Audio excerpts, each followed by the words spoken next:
bersuara. Kebebasan bersuara nyaris tak ada batasnya. Hal ini pula yang membuat beberapa oknum merajalela. Mengganggu kenyamanan dengan alibi bebas bersuara. Menggunakan knalpot brong saat berkendara contohnya. Dan lagi-lagi, belum ada solusi nyata. Kesalahan oknum masih harus ditanggung pemerintah. Peraturan pun dipertanyakan keabsahannya. Sedangkan si pelaku, bagi dia ini bukan lagi pedulinya.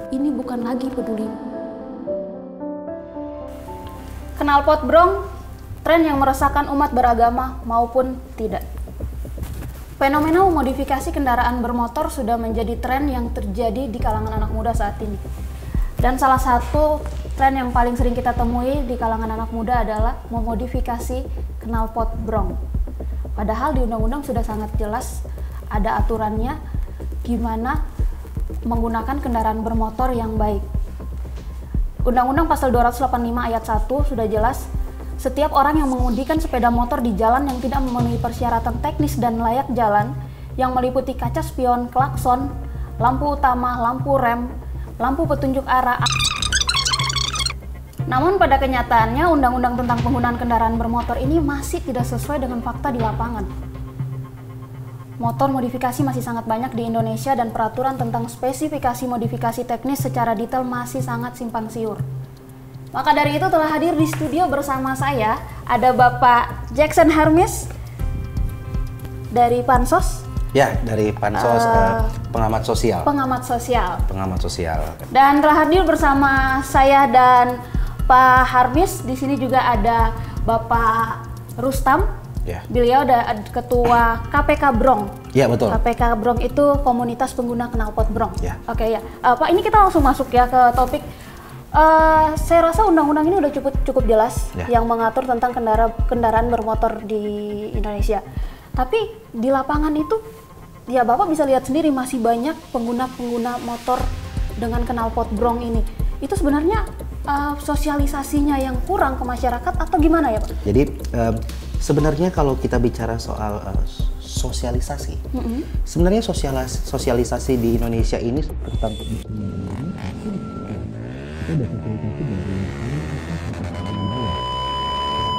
gimana ya, namanya masyarakat Indonesia itu kan ya boleh Pak, diungkapin aja nggak apa-apa. Saya nggak enak nanti soalnya. Tinggal Pak Rustam mungkin kalau ada sanggahan bisa disanggah sama beliau. Maaf Pak Rustam, jadi sebenarnya masyarakat Indonesia tuh gimana ya saya ngomongnya ya, goblok gitu. Oh oke. Iya. Jadi kesimpulannya sosialisasi itu udah ada. Kita udah ada, cuman emang masyarakatnya aja yang goblok gitu. Iya, goblok. Aduh, maaf. Saya juga minta maaf sih. Saya nggak enak soalnya nih. Saya juga nggak enak sih ngomongnya. Pak Rustam sendiri, ini kan kita memang dari ketua saya Pansos pengamat sosial. Pengamat sosialnya sendiri katanya undang-undang itu cukup disosialisasikan kepada pengguna kendaraan bermotor. Tapi kenapa Pak Rustam sendiri malah membentuk komunitas khusus pengguna knalpot brong? Itu kenapa Pak Rustam? Ya, akan langsung saya jawab ya. Iya. Jadi memang anak motor tuh macem-macem. Ada yang bawa motor gede, ada yang bawa motor kecil. Ya. Bergantung itu harganya. Ada yang knalpotnya dari mulai murah sampai knalpotnya yang mahal. Ya. Ada yang 1,5 juta, ada yang sampai 2 juta. Emang bervariasi harganya. Ya. Tidak, maksudnya kenapa masih menggunakan knalpot brong? Sedangkan di undang-undang itu knalpot brong itu jelas dilarang Pak, karena tidak sesuai dengan peraturan berkendara. Sesuai undang-undang itu nggak boleh. Ya, memang kita solid. Antar komunitas tuh memang solid kita. Maaf Pak Rustam, yang ditanya adalah solid. Apakah dari Pansos itu sudah melakukan sosialisasi? Saya jawab sudah melakukannya. Mungkin ada tanggapan dari Pak Rustam. Oh, sosialisasi. Iya, betul. Iya. Maaf Pak Rustam, maaf. Terus terang sih saya sampai sekarang tidak pernah mendengar sosialisasi. Saya tidak pernah mendengar sosialisasi. Okay. Dan sekitar 2 tahun belakangan ini saya juga jarang mendengar bunyi-bunyian lain memang. Tapi kan emang motor Bapak kan emang udah brong-brong gitu loh di jalan Pak. Maaf bukan saya takut tersinggung gitu. Iya.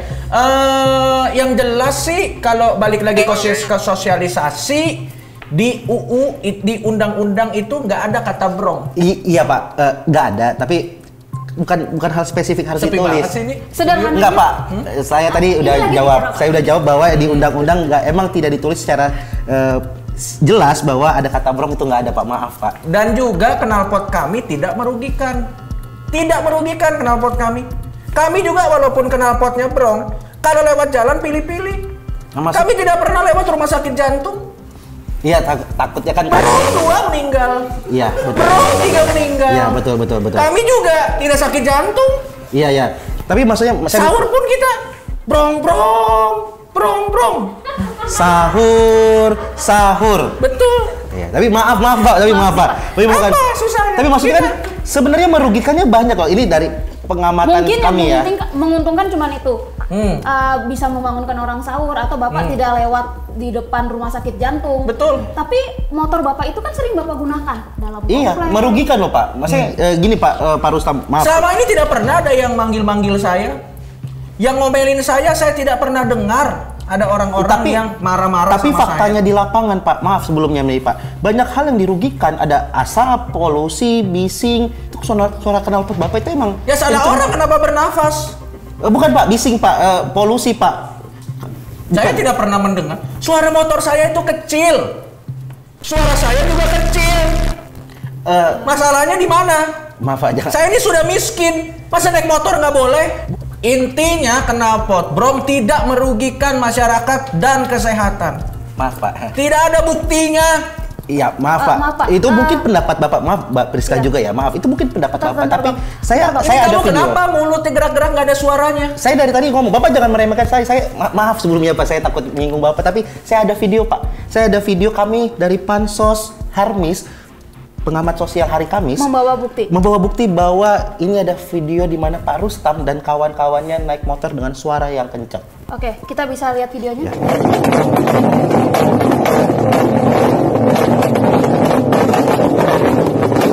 Tuh Pak, buktinya dengan suara kencang seperti itu bisa.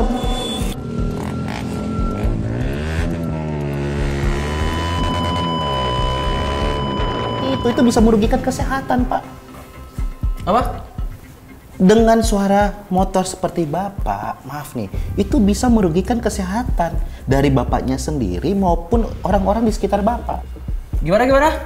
Nah, gini Pak, saya tahu saya masih lebih muda daripada Bapak, tapi jangan dibantu. Ngomong Anda yang jelas. Anda dari tadi saya benci sama Anda. Anda ngenyek saya ngomong. Maaf, Pak. Ngomong yang jelas Anda.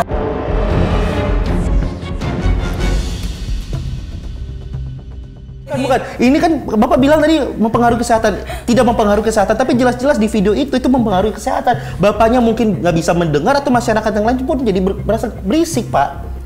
Tidak, itu masa berisik, enggak. Menurut Bapak, motor Bapak itu belum berisik ya? Gimana? Inilah susahnya masyarakat Indonesia, Mbak Priska, pintar bersuara tapi tidak pintar mendengar. Oke. Memang seperti ini. Pesan moral dari orang timur. Itu dengar nggak? Enggak, biasa aja.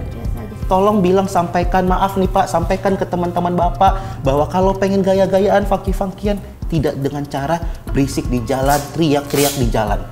Oke, berarti menurut Pak Pansos, funky itu bisa diwujudkan dengan cara beribadah. Iya, karena saya tidak melakukan terima hal-hal positif dibanding ngeber-geber motor dengan knalpot. Tapi itu pendapat saya, Mbak. Maaf.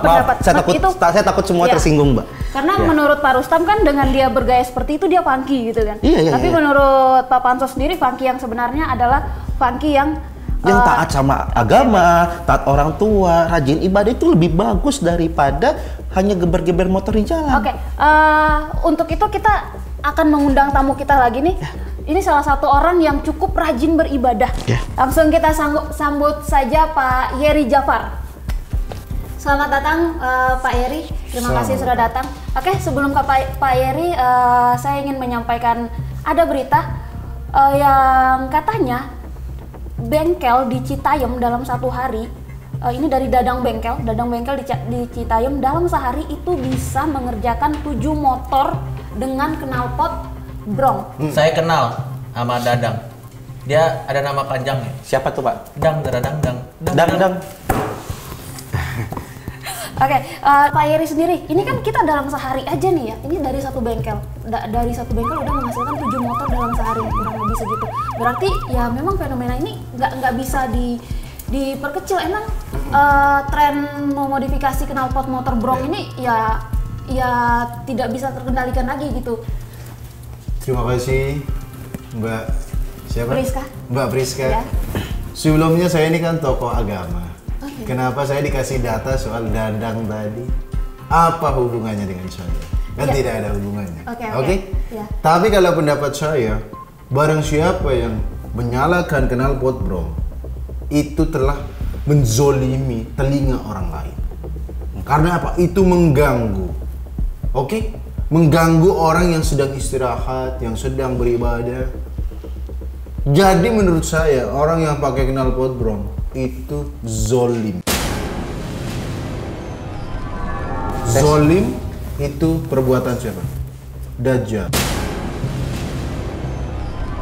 Dajjal itu sama seperti knalpot. Knalpot lubangnya berapa? 1. Ya, Dajjal matanya berapa? 1. Memang. Entar, menurut Pak Yeri, Iya. para pengguna knalpot Bronc ini adalah orang-orang yang berbuat zolim. Berbuat zolim, Gimana, merugikan. Pak Rustam ada sanggahan untuk itu? Biasa saja. Karena saya sebenarnya jujur sama Pak Yeri Jafar nih, kita Beda. sama-sama. Saya anak motor, suka konvoy. Ya. Ya. Pak Yeri juga suka beramai-ramai di jalan raya. Oh, Bahkan iya. menutup jalan. Tahu makanya ayah saya ada. Dulu bisa. Itu baik. Kalau nggak dikitnya jauh vlog kan mas. Oke, pembahasan hari ini saya pikir sampai di sini dulu. Nanti kalau ada kesempatan saya bisa undang saudara Yeri. Saya senang sekali, beliau agamanya sangat kuat, dan Pak Rustam. Tapi mungkin maaf, emang Pak Yeri ini saya kan udah kenal lama, tapi saya nggak tahu profesi. Emang pemuka agama, Iya. pengajar, pendakwah. Siapa yang bilang seperti itu? Ya kan saya dari Bapak, dari tadi Bapak dari penampilan penampilan Anda, bersuara. cara berbicara. Hanya pedagang surban. Oh, bukan. Kebetulan dipanggil. Makanya nggak ngerti. Dari tadi saya kan bervokal sekali Iya, tentang vokal agama. sekali. Kan memang begitu. Teman-teman saya juga begitu. Ilmu cetek kencer. Terakhir dari saya, semua orang berhak untuk bersuara, semua orang berhak untuk menyampaikan pendapatnya. Pak Yeri berhak untuk bersuara melalui azan, Pak Rustam juga boleh bersuara melalui knalpotnya. Semuanya boleh bersuara, asal kita menghargai di mana kita bersuara, menghargai tempat, menghargai aturan dan juga undang-undang yang ada di negara ini. Tanpa terkecuali suara minoritas. Terima kasih. Sampai ketemu lagi di Indonesia Banget. Saya Priska Barusegu, tuan rumah bukan tamu. Betul. Sudah closing. Udah closing Pak. Sudah closing. Maaf Pak. Dan menurut saya Sudah closing.